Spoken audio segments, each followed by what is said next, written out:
Нөмірі 177 орта мектебінің бастауыш сынып мұғалімі Әфсақиева Мариамкүл Сағиданқызы. Қазақ тілі 3-ші сынып. Бөлімнің атауы жақсыдан үйрен, жаманнан жирен. Жақсы мен жаманды зерттеймін. Сабақтың тақырыбы Ф дыбысы. Оқу мақсаты Ф әрпі бар сөздерді сауатты жазу. Мәтіннің тақырыбы мен берілген суреттер, фото, диаграмма бойынша мәтіннің мазмұнын болжау. Балалар, сендерге сабақтың тақырыбын жұмбақпен ашқым келіп отыр. Қос қоржын артынып, қос құлақтай қалқиып, тұратын бұл қайарып. Керемет балалар, Ф әрпі. Ф қатаң дауыссыз дыбыс. Ол сөздердің барлық буында келе береді. Мысалы, фабрика, телефон, телеграф. Ендеше оқулықтағы 25-ші жаттығуға көңіл бөлейік. Өлеңді бірге оқиық. Фойеде ел жиналған, фестивальді тойлады. Фатима қыз финалда, флейтада ойнады. Енді балалар, өлеңді көшіріп жазайық. Осы өлеңдегі Ф дыбысы бар сөздердің астын сызып, бұл дыбыстың айтылу ерекшелігіне назар аударайық. Енді балалар, осы өлеңдегі фойе сөзіне түсініктеме беріп жіберейін. Фойе басты бөлме. Қонақ үйдің кинотеатрда күтіп отыратын кең зал. Фестиваль өнердің жетістіктері көрсететін көпшілікке арналған ойын-сауықтың бір түрі. Финал жарыстың соңғы нүктесінің қорытындысы, яғни жеңісі.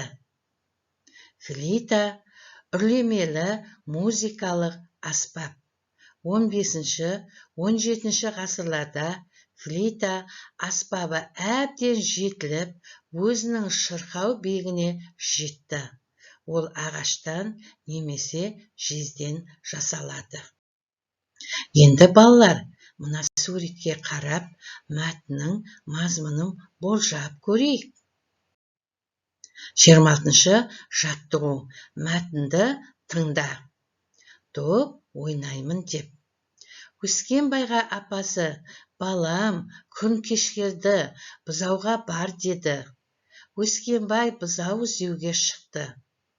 Ауыл сыртында футбол ойнап жатқан балалардың қасынан өтіп бара жатқан. Әй, Өскенбай, мұнда кел, бізге бір адам жетпей жеңіліп жатырмыз деп айқайлады балалардың біреуі. Аздап ойнайын деп ойлады да, жүгіріп барып ойынға қосылып кетті. Ойынның қызығына беріліп кеткендіктен бұзау Өскенбайдың есінен шығып кетті. Кәне балалар, сұрақтарға жауап берейік. Мәтін не туралы? Мәтін неліктен топ ойнаймын деп аталған? Сен қандай ат қояр едің? Мәтіннің тақырыбына сүйене отырып, оқиғаның қалай аяқталғанын болжап жазайық. Енді балалар, өзімізді тексерейік. Мәтін ойын туралы, Өскенбай туралы. Өйткені Өскенбайдың бұзауға бармай қалуына топ ойнауы себепші болды. Мәтіннің тақырыбы топ ойыны, ойынға алаңдау. Өскенбай өз қателігіне түсінеді.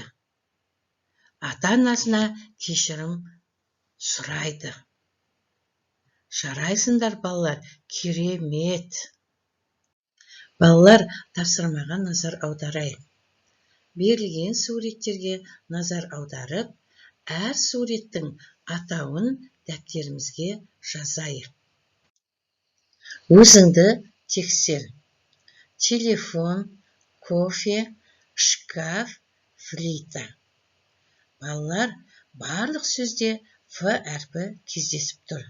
Яғни, Ф әрпі кез келген сөздің әр буынында кездесе береді. Жарайсыңдар балалар, өте керемет. Енді балалар, қазақ тілі сабағы аяқталды. Сау болыңдар.